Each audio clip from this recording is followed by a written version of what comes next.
Yeah, I think that's probably true. Cenk Uygur, I want to talk about this disturbing report which has come out about the United Nations Relief and Works Agency, where there were murmurings about potential involvement of some of their members in what happened. We've now seen a Wall Street Journal investigation which seemingly establishes from a dossier, actually the New York Times as well, an Israeli intelligence dossier alleging that 200 workers from the UN RWA are Hamas or Islamic Jihad operatives, didn't provide detailed evidence. The dossier also alleged that 12 workers crossed into Israel on October the 7th with the Hamas terror group.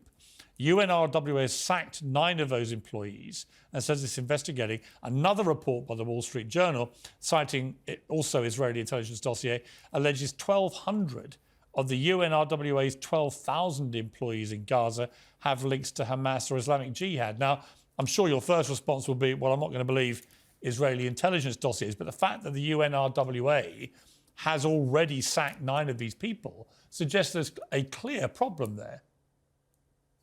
Yeah, so there's 2 different issues here, Piers.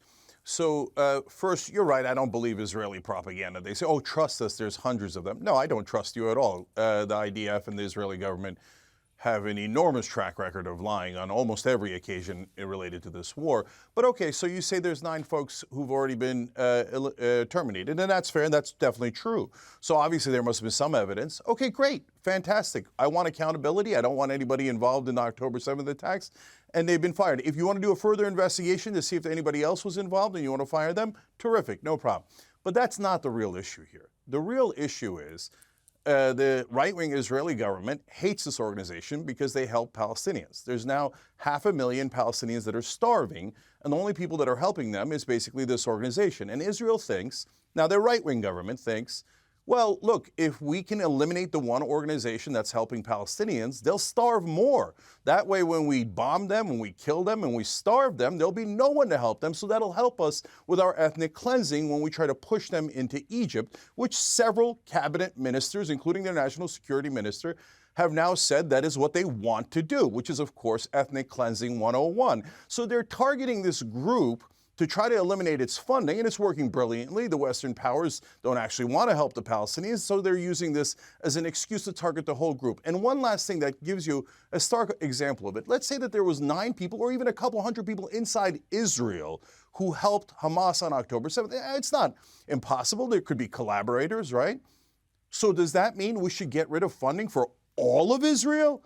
It's an absurd idea when you apply it to Israel, but somehow it's not absurd when you apply it to this organization from the United Nations. Of course it's absurd. They should keep the funding but fire anyone who was involved. Dennis Prager, your response to this story?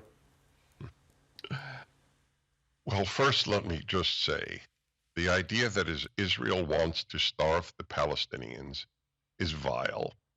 It is another left-wing atrocity on language, like Israel is committing genocide. Genocide has been raped, like the word racism has been raped. Every decent term has been denuded of its meaning by people on the left, not by liberals, I always draw that distinction, but by people like Cenk. They have raped the word genocide, they have raped the word racism, they have raped the word sexual attack. All the evils have been removed from their context. Israel has no interest. There are 5 times more Palestinians today than there were in 1950. It is the worst, most ineffective genocide in the history of genocide. It is a vile smear. The United Nations stinks. The United States should leave the United Nations with every other democracy. It is a place where the Human Rights Commission has been headed by Iran, where you have Iran even heading the Women's Rights Commission. It is a terrible organization. The United Nations is to nations what the university has become to education. It has become a moral cesspool. It is time for America to leave. Cenk, your response finally. Yeah, I mean, this guy's hilarious. Did he say I rape words? Yes, you rape words. Well, I know you find that funny. It isn't funny. Yeah, I do.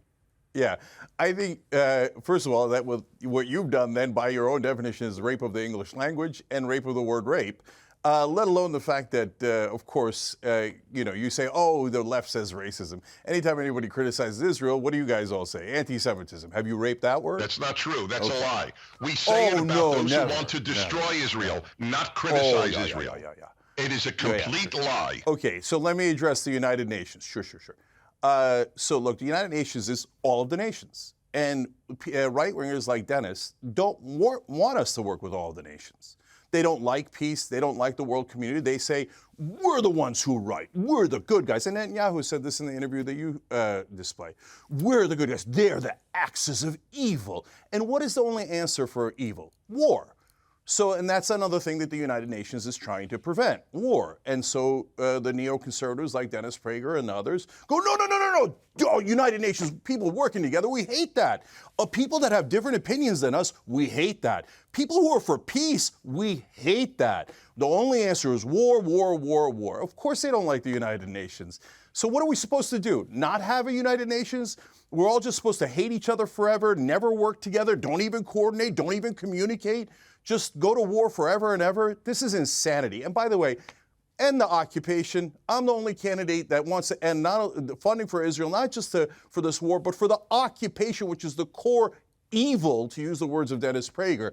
And it is an indisputable evil that Israel's doing there. And Israel doesn't have to do it. I believe Israel can be a great and peaceful and flourishing country, but they must end the occupation. Cenk for America.com.